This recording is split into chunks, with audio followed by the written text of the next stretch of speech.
Wednesday, September 25th, 2024. Focus. Remove far from me falsehood and lying. Give me neither poverty nor riches.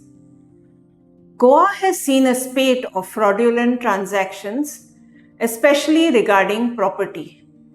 These are pulled off by fabricating fake documents, twisting the truth, and lying about the true ownership. At times, muscle power comes in handy to intimidate even inconvenient family members.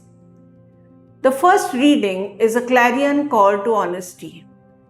It reveals a profound understanding of the need to maintain a sustainable balance across life. When will we learn that too much or too little both have repercussions? Either could bring spiritual ruin.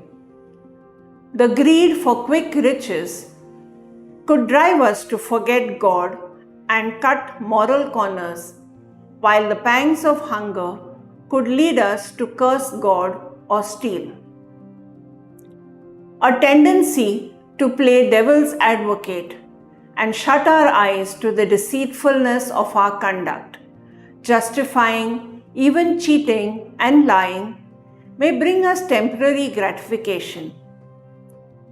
We may attempt to fool others, but it is folly to think we can conceal anything from God.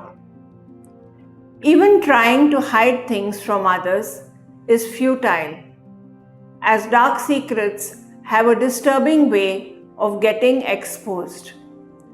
Those with skeletons in the closet are perennially stressed. The happy person is the one with nothing to hide. All the property in the world is fleeting.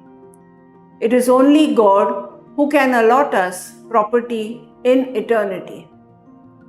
Fruit.